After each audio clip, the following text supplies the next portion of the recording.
We begin today the Gemara towards the bottom of Daf Nun Daled Amud Beis, 6 lines from the bottom of the Amud. Imratza lahaisif chulot. The Mishnah said, if one wants to add any more amount to the basic amount of the Kesubos, which is 200 for a Basula, 100 for an Almana, he can add whatever he wishes. So the Gemara here is medayik, the exact words the Mishnah uses. Ratza lichtayv la leikatani. When the Mishnah talks about the husband adding to the Kesubos, it doesn't say if he wants to write into the Kesubos more money. What does it say? Ella ratza lahaisif. The expression the Mishnah uses is that he can add to the Kesubos. What's the difference between these two expressions? So Rashi explains, if it would just simply say you can write in more money into the Kesubos, so that would mean you can write in whatever you want to the Kesubos, but it doesn't become an integral part of the Kesubos. There's the actual Kesubos itself, which is mana or masayim, and that is the additional gifts that the husband wants to give his wife, but it's not part of the Kesubos. But when it says lahaisif, when it uses the expression lahaisif, so that means it becomes I'm adding it to the Kesubos itself. So once you add it to the Kesubos itself, it becomes like the Kesubos itself. Now what does it mean it becomes like the Kesubos itself? So the Gemara says, Misayeh le Rav Evu. So this proves what Rav Evu said, Amar Rav Yanai, the name of Rav Yanai. Amar Rav Evu, Amar Rav Yanai, Tnai Kesubos, all the conditions that are added into the Kesubos, Kesubos dami, are equivalent to the Kesubos itself. Whatever halachas apply to the Kesubos itself, and as we'll see over here, there's all kinds of halachas and how the Kesubos is collected, when it's collected, and what method. The same halachas apply to all the additions in the Kesubos, and what we're speaking about over here is this additional amount that the husband added. All the halachas of the Kesubos itself apply to the additional amounts that the husband gives. So the Gemara here brings a bunch of nafkaminas, a bunch of details that we see regarding the Kesubos itself. The nafkamina will be as follows. I believe the Gemara here brings in all 14 different details of halachas that apply to the Kesubos, and they'll also apply to the Tosfos Kesubos, to what the husband adds. So the first one is l'meicheres or l'meicheles, something the Gemara spoke about before. A woman that comes and sells her Kesubos. She sells the Kesubos to her husband. That is, she sells the rights of the payment of the Kesubos. You can buy the rights to collect it instead of her, or the husband will buy the Kesubos from her that he will not have to pay it out to her if he divorces her, or mecheles, or she forgoes on the payment of the Kesubos. So if she's forgiving or selling the payment of the Kesubos, that includes also the additions. We're not going to say that she only gave up the basic Kesubos but not the Tosfos. If she forgave the Kesubos or she sold it, it includes also the Tosfos Kesubos because it becomes part of the Kesubos itself.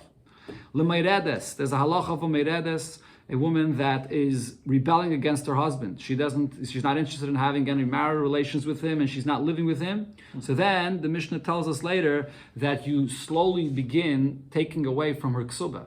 We'll learn about this later over here, not too long. In Taf Samach Gimel, we'll talk about how every week you take away a certain amount of her Kesubos, and if she's still rebelling against her husband, eventually she will lose her Kesubos altogether, and the husband will divorce her. So when we when we take off from the Kesubos, we deduct, that is, from the Kesubos, we're also going to deduct from the Tosfos Kesubos, from the additional amount that the husband gave her. Paigemes. Then there's also a halacha of paigemes. Paigemes means when the husband and wife are having an argument about the payment of the Kesubos. The husband claims, I paid you the whole Kesubos money already. And she says, no, you only paid me a certain amount. That's what's called paigemes. Paigemes means she says she's paigem, in other words, there's a blemish, so to speak. She says, only a certain amount you paid me. What's the halacha then? Once she admits that a part was paid for her, now for her to collect the rest of the Kesubos, she's going to have to make a shvuah for this. She'll have to swear to collect the rest of the Kesubos. So the same halacha applies also regarding the Tosfos Kesubos. If the husband and wife are having an argument about the additional amount that the husband promised her, the same halacha will apply, that she'll have to swear to collect this. The other halacha is l'toivas. We learned this before, that a woman that comes and collects her Kesubos, or she's demanding to collect her Kesubos, from that point forward, she doesn't get fed anymore. The mezainis is that she gets fed, she doesn't get fed. So this applies also to the Tosfos Kesubos. Once she demands it, she doesn't get fed. Ulaiveres aldas.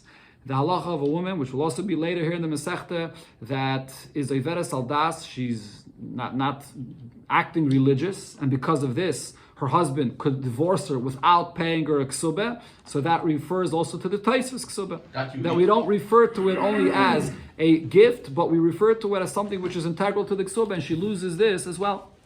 L'shvach, also the halacha of shvach, so Rashi here brings, that if you have properties from the father, so of course the ksub is being collected from the properties of the father, but she could only collect from the properties of the father in their condition, the way they were when the husband was alive.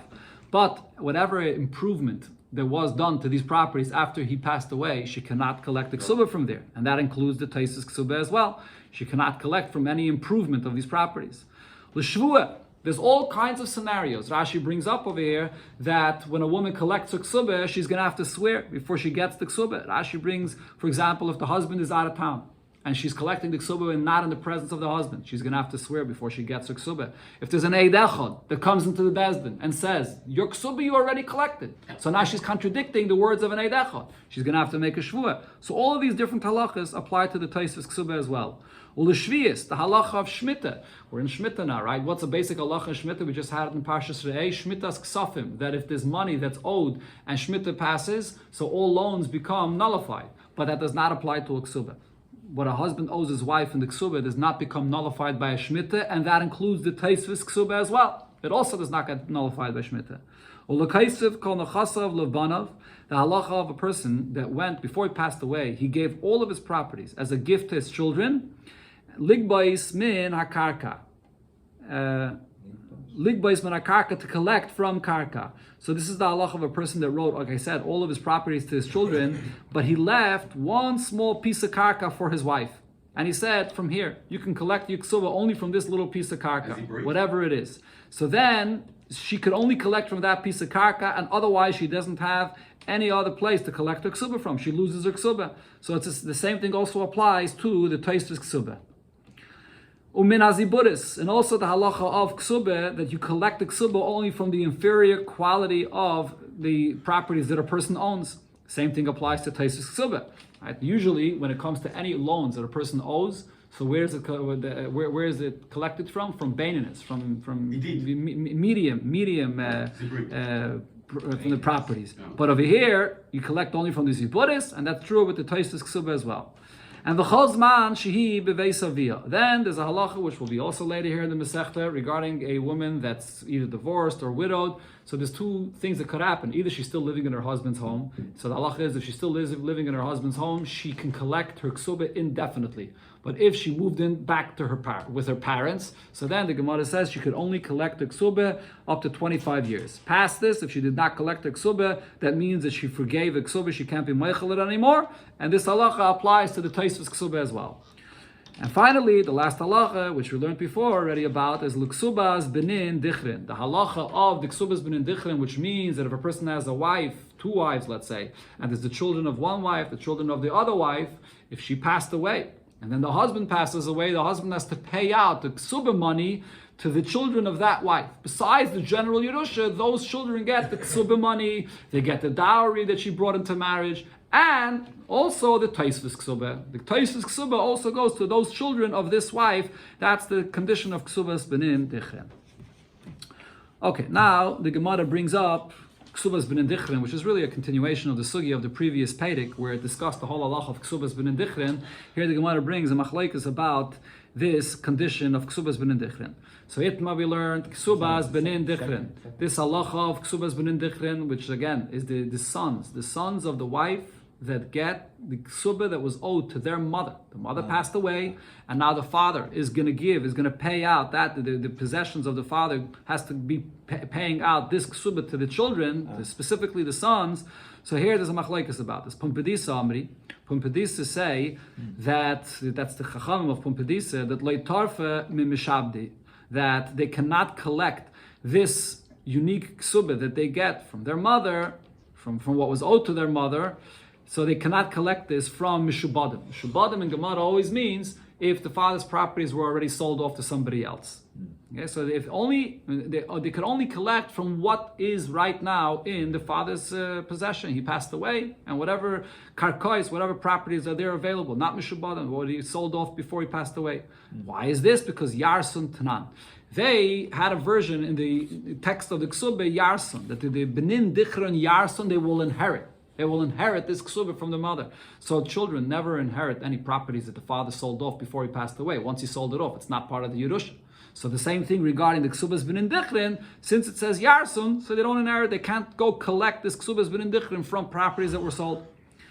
B'nei Masa Machasya Amri, however, the people of Masa Machasya said, Tarfim Mishabdi, that you could collect this Kesubos b'nin dichrin even from the properties that were sold already. Why? Yisvun Tanan. Their text in the Kesubah was Yisvun, that they take. They take, meaning this is something that they deserve and get and take even from properties that were sold off already. It was owed to them before it was sold to somebody else, so they take it. The Hilcha said, the halacha regarding this is, they cannot collect from Mishabodim Yarson Tanan, because our guide is Yarson, the text of the Kesubah is Yarson, so it's a Yerusha, once it's sold, they can't collect it. Another machlekes here, the Gemara is going to bring a few different arguments between the Chachamim of Pumbedisa and the Chachamim of Masa Machasya, not all unnecessarily related to each other. Metaltali. Now, again, a halacha regarding a Kesubah, this is metaltali means if the husband, before he passed away, he designated metaltalin and he told his wife, it's these metaltalin that you're going to collect the Kesubah from. And those metaltalin that he designated for his wife to collect from them are here. So below shvua, she could go and collect from those metaltalin without any shvua. Usually the halacha is when a almana comes to collect a Kesubah from the Yisaimim, she has to first make a shvua in order to be allowed to collect it. Why is this? Because there's always a concern that possibly before the husband passes away, he designated money in the bank account somewhere for his wife to collect the Kesubah from. So she's coming out to the assignment to collect the money, and really somewhere there's some concealed bank account that she already has the money for the Kesubah. We're always afraid of that. The expression the Gemara uses is, maybe there's a bundle of money that he put away for her somewhere, so why is she coming to the assignment? But over here, in this case though, we're not afraid that maybe there's a bundle of money, because here's the bundle. We see that he set aside these metaltlin for her to collect, so she can just go and collect them without any shua. Now, less nubeinayi. What's if this bundle of metaltlin that he put aside for her is not here anymore, got lost? So now the question is, could she come and collect from any other properties without a shvua? Pumbedisa Amri, so the Chacham of Pumbedisa said, below shvua, she can collect without a shvua. Because since we do know that the husband did put aside these metaltlin for her, we're not concerned that since it got lost, that there's some other bank account that he put aside for her. We know that this is what he put away for her, and that got lost, so she doesn't have any other source to collect her Kesubah, so she can take without a shvua. However, the people of Masa Machasya say, B'shvua, since it got lost, she'll have to collect only with a shvua. We're concerned that maybe there's something else that the husband put aside for her. The Hilcha said, the halacha is, below shvua, she collects without a shvua. Another case, Yichud la ara ba'arba matzrano. If the husband designated a certain property, and he designated it very clearly with all four borders of exactly where it is that she should collect her Kesubah from. So then below shvua, it's very clear what the husband set aside for her, so she collects that without any additional shvua. Skip the line of here. If he designated a property, but it wasn't very clear exactly what the borders of what it is that she can collect from. He just said one border of where this property is. So over here, because it's not so clear what he designated for her, Pumbedisa Amri below shvua, Pumbedisa still say that she can collect from here without a shvua. However, the people of Masa Machasya say b'shvua. Since it's not so clear what he designated for her, perhaps there's some other place that he really did designate for her, so therefore she'll have to collect only with a shvua. The Hilcha said below shvua. The halacha is that she collects without a shvua. Another halacha, and this doesn't pertain particularly to a Kesubah, but this is b'chlal. Amar le'edin. A person says to witnesses, Kisvu v'chismu v'havu le. Go and write and sign and give this property or this item to this individual. In other words, he's appointing a shliach to go and give money or to go and give a property to somebody. Now, so I think actually the Gemara and the simple pshat here is speaking about money. Go and give this money to somebody. So kanamine, if there's a kinyan made over here, in other words, the shliach made a kinyan. What's a kinyan that's usually made in such a situation? This is a kinyan with a handkerchief, right? So they picked up a handkerchief and they made a proper kinyan to receive this from the giver, to give over to the person that he wants to give it to. Then, leitzarech in luchibei, they will not have to consult with him again before they actually give it. Because once you made a kinyan, it's done. So we know that it's if he made a kinyan, he wants them to write and to go and do it. But if a kinyan was not made, so now would they have to consult with him before they actually give? So in Pumpedisa they said they still do not have to consult with him. The people of Masa Machasi say that they do have to consult with him. The halacha is that they still will have to consult with him. Okay, maybe I confuse this with the next Gemara. Alavdafka it's talking about money here. It's talking about anything, to give anything. Okay. No, right. So Rashi says clearly karka. Right. Rashi says clearly karka. Kagay matanas karka. Okay. In the next Gemara we'll see it's talking about money. Okay, let's continue. Rabbi Elazar ben Azariah, the next thing we had in the Mishnah was Rabbi Elazar ben Azariah. There was an argument in the Mishnah regarding the Tosfos Kesubos, whether that's something you pay after Eidusin or only after Nisuin, after full marriage. The Tanakama said that if a woman gets divorced or widowed, whether from the first stage of marriage, the second stage of marriage, she collects her full ksubah, not only the basic amount of mon and masayim, but any additions that the husband wrote in the ksubah that he wants to give her, he has to collect, he has to give it right after Eidusin. Rabbi Elazar ben Azariah said, no, there's a distinction. The basic amount of the ksubah you get after Eidusin, but any additions the husband wanted to give, he does not intend to give it unless he's going to get fully married to her. Even though he wrote it into the ksubah, it's there, she already got it.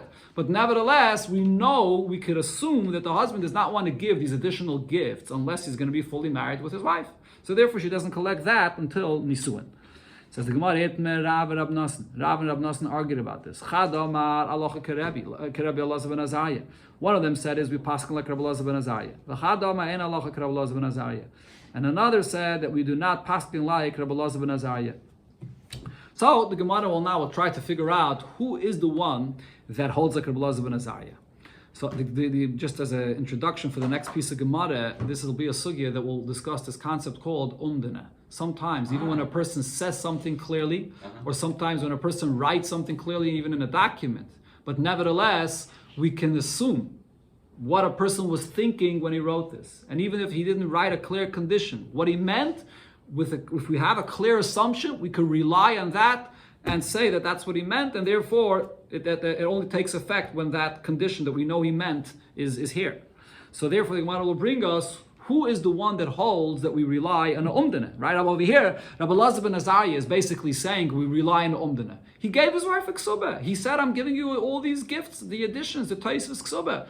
But nevertheless, what do we say? We have an umdana that he didn't mean to give it to her until he actually gets fully married to her. So if you're passing like Rabbi Elazar ben Azariah, you're relying on an umdana.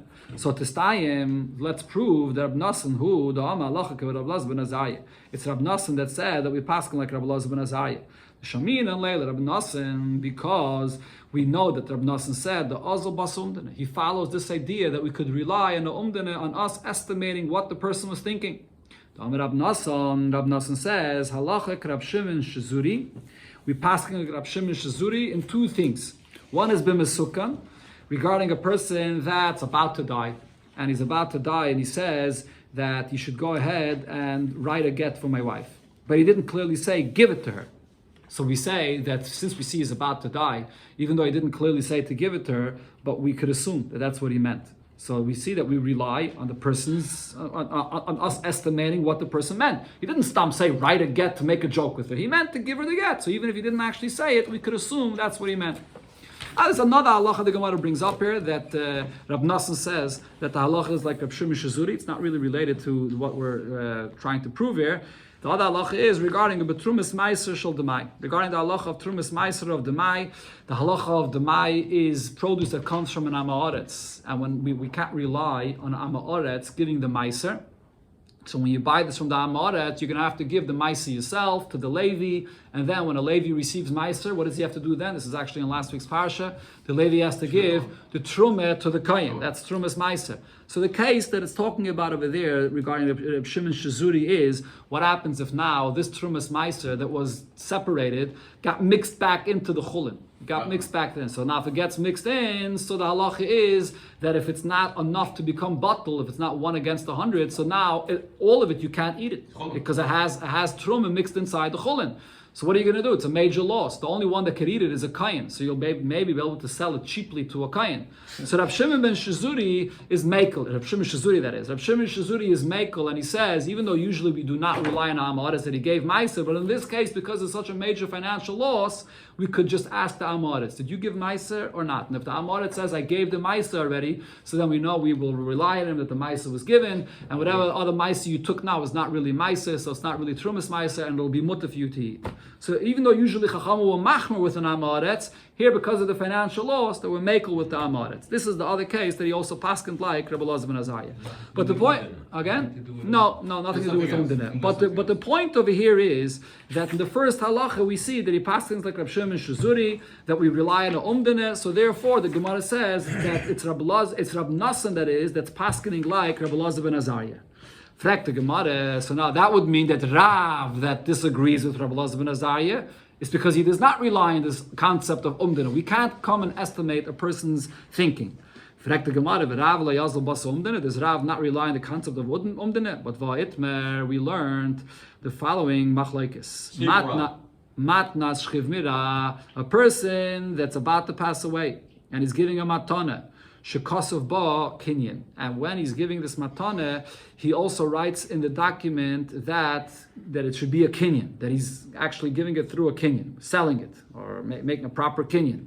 So now the point is, usually when it comes to a matana of a shchivmera, a person that's about to pass away, chachamim will misakin. You do not have to write a proper star with a proper kinyan, and the reason is because the person's about to pass away, and he's so worried about this. We want to give him to be calm, that whatever he says will be fulfilled and will be done. It might actually cause him to pass away earlier if you write, if you make him so nervous that he has to write a kinyan. But over here, the question is, what happens if it comes to a matana of a shchiv mirah that you did write a kinyan inside? So now the question is, the way we define a gift from a person about to pass away, and the halachas that apply to something that's made with a regular kinyan, for a healthy person, they don't have the same halachas. So here you have a gift of a person that's about to pass away, but the language of kinyan that's used for a healthy person is written in it. So how do we treat this document? Do we treat it like a matana of a shchiv mirah, person passing away, or do we treat it like a person that's healthy and making a kinyan? So the Gemara says as follows: by the yeshiva of Rav, they said in the name of Rav that it's both arkeve atrei richshi. This is an expression that we say that it's riding on two horses, meaning that it's going to have both halachas, and the Gemara will soon explain the relevance of this. It's going to be treated like a gift of a shchiv mirah, a person passing away, and a gift of a healthy person. Shmuel says, Lo yadayna ma'edim ba. I don't know how to deal with such a kind of a document. It has a contradiction in it. On one hand, it's a gift of a person passing away. At the same time, it has a kinyan in it of a regular healthy person. So the Gemara explains, this that they said in the yeshiva of Rav that it's riding on two horses. What this means is, harehi kamatnas bari. On one hand, we treat this like a gift from a healthy person, and also and we also treat it with the halachis of a person that was about to pass away, which means as follows: harehi kamatnas bari. We treat it like the gift of a healthy person. V'im amad. If he actually recovers and he does not pass away, he will not be able to retract from this gift. One of the details that there is by the halacha of a person that gives a gift when he's about to pass away is that we say if he passes away, you have to fulfill what he said, even if there was no kinyan made. But if he recovers, then the whole matana does not take effect at all, because you know he only did it because he knew he's passing away. But over here, because you wrote a kinyan, it'll take effect either way, even if he doesn't pass away. On the other hand, it'll have the halacha of a shchiv mirah, she'im amar halva'asi leplaini, that if this person comes and says that I have this money that I owe that and that person, we're going to say halva'asi leplaini. That money is going to have to be paid to Pliny. So here Rashi explains, we're talking about money. What you're saying is that this money that you have belongs to that person. How you want to make a kinyan. You want that this money should go to the other person. Sorry, let me just explain that again. It doesn't mean the money that you owe should go to Pliny, but rather what this means is that money that people owe me. The person is saying money that people owe me, instead of me being paid this, it should be paid to Pliny. So you're basically selling, you're giving over the rights to collect the loan to someone else. How are you going to make such a kinyan? The rights to collect money to someone else with a sudar, with a handkerchief. Again, the kinyan of a sudar. That's what Rashi brings over here. But here's the problem though. The Gemara says in Bab Metzia that one of the limitations of the kinyan of a handkerchief, of a kinyan sudar, is you cannot make a kinyan of a sudar when it comes to money. You can't. The money, this is the whole sugi in the Gemara in Hazov there, where it says that kesef, matbeya, is not nikne b'chalipin. So over here, if a person wants to sell money, he cannot do it with a sudar. It's going to have to be with another kinyan, not with a kinyan sudar. So over here, because the person made a kinyan with a sudar, if he would be a healthy individual, the kinyan would not take effect. But because he's a shchiv mirah, and a shchiv mirah does not have to make a kinyan, so it will take effect. Halvasa laplani, you're going to have to give the money over to that person because a shchiv mirah, whatever he says, takes effect even without a kinyan.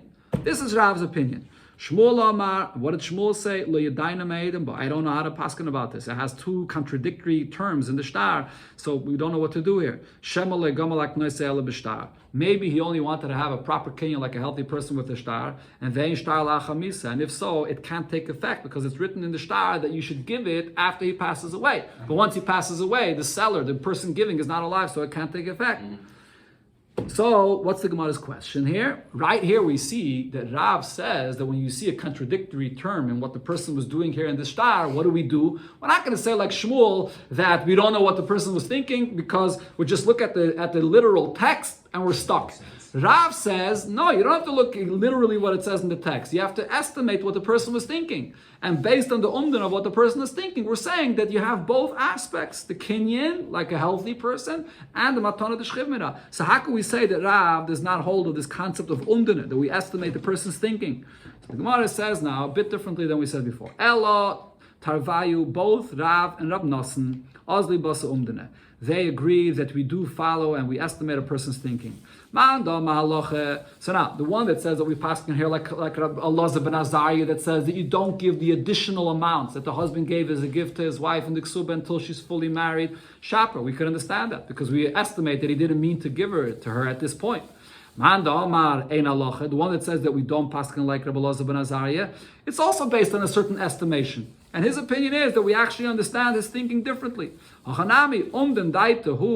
estimated that he was thinking, the reason why he gave this additional gifts to this wife that he's married to, the first stage of marriage, is because the closeness he feels to her. That itself is the reason he gave it. And therefore, as soon as he's married, the first stage of marriage, he's already close enough to her and he's giving it to her. So the machlokes is not whether we rely on umdana or not. The machlokes is how do we understand the person's thinking when he wrote these additional gifts into the Kesubos. And therefore, both Rav and Rav Nosson agree to the concept of umdana.